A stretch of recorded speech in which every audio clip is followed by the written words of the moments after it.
പിതാവിനും പുത്രനും പരിശുദ്ധ റൂഹായിക്കും സ്തുതി, ആദ്യം മുതൽ എന്നേക്കും തന്നെ ആമേൻ. ഇന്ന് ജൂലൈ 25 ശനി. 2 ശമൂവേൽ 16 അധ്യായം 12 വാക്യം. പക്ഷേ യഹോവ എൻ്റെ സങ്കടം നോക്കി ഇന്നത്തെ ഇവൻ്റെ ശാപത്തിന് പകരം എനിക്ക് അനുഗ്രഹം നൽകും. ഇന്നത്തെ പ്രഭാതത്തിൽ നമ്മുടെ ഹൃദയങ്ങളെ ആശ്വസിപ്പിക്കുന്ന ഒരു അതുല്യമായ പ്രത്യാശാ വചനമാണ് നാം ധ്യാനിക്കുന്നത്. അബ്ശാലോമിന്റെ കലാപത്തിൽ നിന്ന് ഓടിപ്പോകുന്ന ദാവീദ് രാജാവിൻ്റെ ജീവിതത്തിലെ ഏറ്റവും വേദനാജനകമായ നിമിഷങ്ങളിൽ ഒന്നിലാണ് ഈ വാക്കുകൾ ഉയരുന്നത്. ശിമയി ദാവീദിനെ ശപിക്കുന്നു, കല്ലെറിയുന്നു, അപമാനിക്കുന്നു. കൂടെയുണ്ടായിരുന്ന അബീശായി ആ മനുഷ്യനെ കൊല്ലാൻ അനുമതി ചോദിച്ചപ്പോൾ ദാവീദ് പ്രതികാരം തിരഞ്ഞെടുത്തില്ല. പകരം അവൻ തൻ്റെ കണ്ണുകൾ മനുഷ്യരിൽ നിന്ന് ദൈവത്തിലേക്ക് ഉയർത്തി.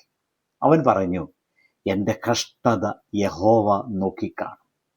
ഇന്നവൻ എനിക്ക് ശാപത്തിന് പകരം നന്മ ചെയ്യും. ഇതാണ് യഥാർത്ഥ വിശ്വാസത്തിൻ്റെ ഭാഷ.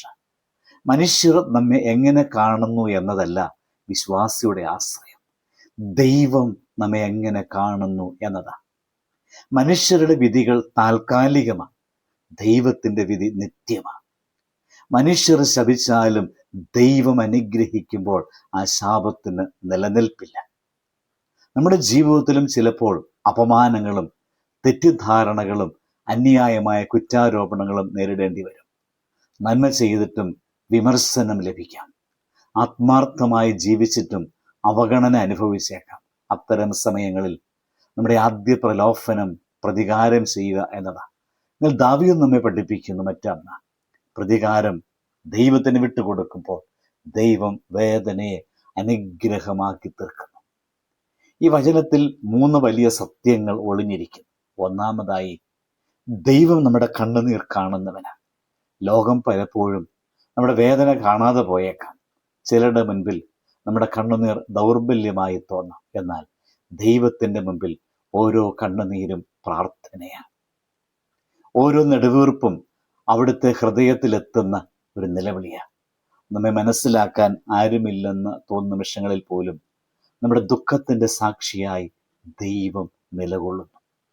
രണ്ടാമതായി, ദൈവം ശാപത്തെ അനുഗ്രഹമാക്കുന്നവനാണ്. ഇതാണ് കുരിശിൻ്റെ അനുഗ്രഹം. ലോകം പരാജയമെന്ന് കണ്ട കുരിശിനെ ദൈവം രക്ഷയുടെ സിംഹാസനമാക്കി. മനുഷ്യർ തള്ളിക്കളഞ്ഞ കല്ലിനെ അവൻ മൂലക്കല്ലാക്കി. യൗസേഫിൻ്റെ അടിമത്തത്തെ രാജഭരണത്തിലേക്കുള്ളതായ വഴിയാക്കി. അതുപോലെ നമ്മുടെ ജീവിതത്തിലെ മുറിവുകളെയും അവൻ മഹത്വത്തിൻ്റെ സാക്ഷ്യങ്ങളാക്കും. ഇന്നത്തെ അപമാനം നാളത്തെ അനുഗ്രഹത്തിൻ്റെ തുടക്കമായിരിക്കാം. മൂന്നാമതായി നാം ഈ വേദഭാഗത്തിൽ കാണുന്നു, കാത്തിരിക്കുന്നവരെ ദൈവം ഒരിക്കലും ലജ്ജിപ്പിക്കുകയില്ല. ദാവീദ് ഉടൻ പ്രതികരിച്ചില്ല. ദൈവത്തിൻ്റെ സമയത്തിനായി കാത്തിരിക്കുന്നു. വിശ്വാസം എന്നത് ദൈവത്തിൻ്റെ ഘടികാരത്തിൽ ജീവിക്കാനുള്ള ധൈര്യമാണ്.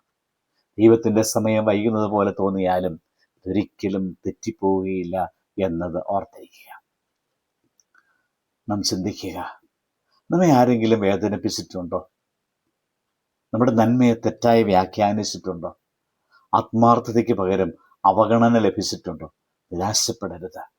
ദാവീദിൻ്റെ വിശ്വാസം നമ്മുടെ വിശ്വാസമാകട്ടെ.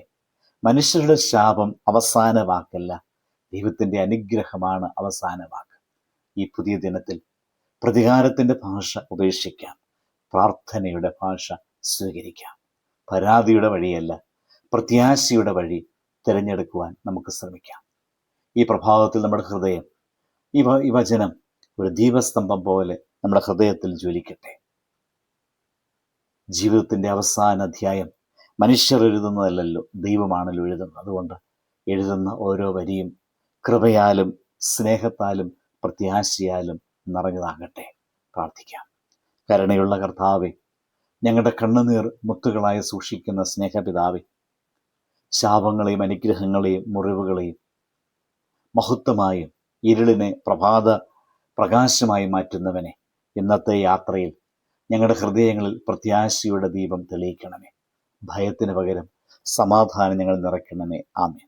ദൈവം അനുഗ്രഹിക്കട്ടെ.